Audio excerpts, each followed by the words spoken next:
The whole idea is to have CEOs or founders pitch their companies in 60 seconds or less, put it up on the site. It's a video pitch like YouTube for startup pitches, and then our audience can come and vote up or down the best pitches and leave comments for the different founders. There is an interest there to see like what are all of the pitches that are out there, right? There's sort of the art of the pitch, if you will.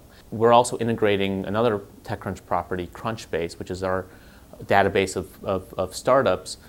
So we're taking some elements of that and putting it onto the page that each video has. So you'll have some company information as well that you could research more. The process is pretty simple.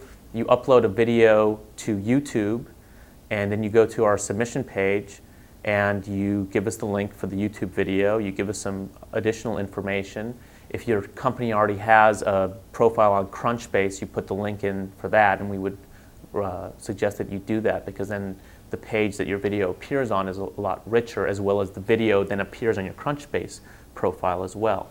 So it's a pretty simple process. And then in terms of whether it actually makes it onto the site, it comes into a moderation queue, and we just have a few people at TechCrunch looking at each video, making sure that it's not inappropriate content, that it fits the criteria that that we've laid out, that it's an actual person explaining what their company does.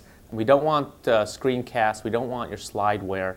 We want you, the CEO or the founder of your company, explaining what your company does and how you make money.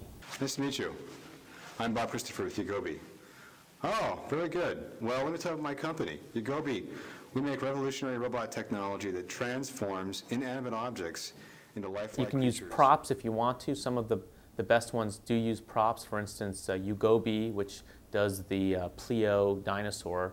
The CEO pulled out the Pleo from his backpack, and he shows how it reacts to being held upside down by its tail. It doesn't like that. I think that there's something to be said for seeing how a person that you're reading about expresses himself or herself. And I, as a blogger, I would get a lot of companies coming in, a lot of CEOs and founders, and I'd make a judgment based on the information that they give me and also based on how they present that information. To be able to then add to that by putting up a video of the person, it removes me a little bit from that equation and lets the audience make their own judgment on whether they believe this person or not. I think that that's very valuable.